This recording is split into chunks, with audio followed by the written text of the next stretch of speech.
Yo, what's up everyone, CyFy here, and in this video, we'll be going over the top 5 things you need to do at level 50 in Lost Ark. Let's go! Lost Ark features a lot of in-game content which might feel overwhelming at first, and that's why in this list we'll highlight some important in-game mechanics that will make your journey a lot easier to navigate.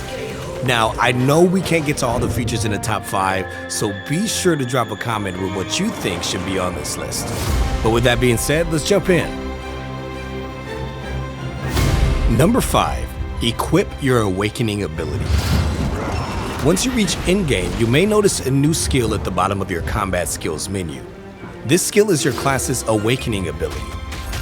In order to unlock this skill, you'll need to carry out the necessary guide quests, which will be in your quest journal under the guide tab.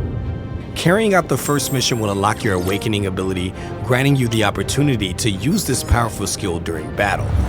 Each class has 2 different skills, and you're able to equip one at a time in your V ability slot.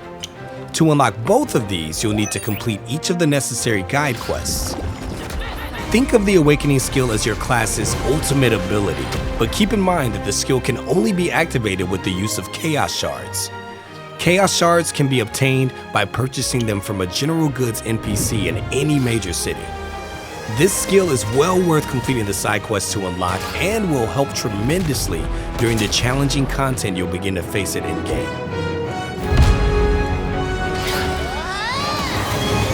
Number 4. Learn and use engravings. Next up at number 4, we're going to talk about learning and using your engravings.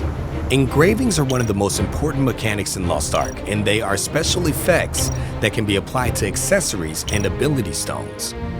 Using engravings can improve unique abilities for your character like Crisis Evasion, which enables you to become invincible for 3 seconds, or Contender, an ability that increases your attack power for 15 seconds. Engravings can be found randomly on the armor you obtain when looting, and when worn will increase your effect in each category. Custom engravings can be applied to your character's rings and require you to find and read recipe books in order to apply them. These recipe books are found when completing in-game content such as raids or dungeons. To completely learn a recipe, you will need to collect and read 20 books to gain access to applying that particular engraving. One great thing about custom engravings is that once unlocked, they apply to all of your characters on your roster. Number 3. Faceting. Faceting is a mechanic that goes hand in hand with engravings and is the process of cutting an ability stone to activate its engravings. Ability stones are a resource that can be equipped to your character and will supplement your weapons and armor. And they can be applied to your character after the faceting process and will increase your max HP, as well as apply 2 random engraving effects and 1 negative effect. Once found, you'll need to visit an ability stone cutter in any major city for faceting before you can equip it. Once the process begins, a window will appear showing the stone's engravings and a hammer icon. All you need to do is click the hammer and spend some silver, and eventually you'll cut the engraving onto the stone. Once completed, you can equip the stone, gaining its benefits. And faceting will be key to increasing your character's vitality, a stat that will give you the upper hand when battling aggressive in-game mobs and bosses. Number 2. Check out an Abyssal dungeon. The number 2 thing to do once you reach level 50 is to check out an Abyssal dungeon. Abyssal dungeons are extremely challenging in-game content that rewards you with high-value items like legendary engraving recipes, cards, even gold and materials you use to craft high-level gear.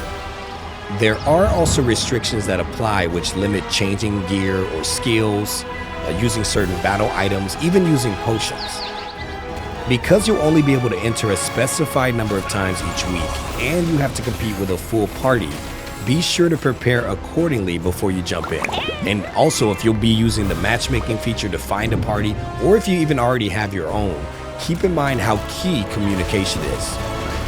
So whether it's voice or text chat, you definitely want to have access to relaying important callouts to your group. This is what will make your run one you want to run back when you're finished.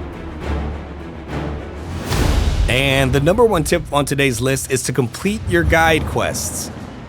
Now, I know a lot of you power through the game to get to the in-game content, which is okay to do. However, by doing this, you skip a lot of side quests that are designed to help you build your knowledge in all the areas we've talked about today. If you do decide to push through to level 50, be sure to take a look inside your quest journal, click the tab for guide, and complete these quests. Under the guide tab, you'll find quests that teach you systems like faceting, engraving, honing. There's even a quest available when you start playing that gives you a free pet. Guide quests take the stress off of reaching level 50 and being thrown into a ton of new content. So next time you're on and you're unsure of how something works, check out your quest journal to see if there's a quest line for it. And there it is, y'all. I hope that y'all enjoyed this list, but I also know that Lost Ark has a ton of content to offer, especially at endgame. So I know I missed something. But be sure to drop your comment for what you think is a great tip for things to do at level 50. Also, be sure to find our weekly streams over at twitch.tv/Play Lost Ark. And you can stay up to date for all things Lost Ark on Twitter under the username Play Lost Ark. For now, my name is CyFy, and from everyone here at Amazon Games, stay safe, have fun, and keep gaming. Peace.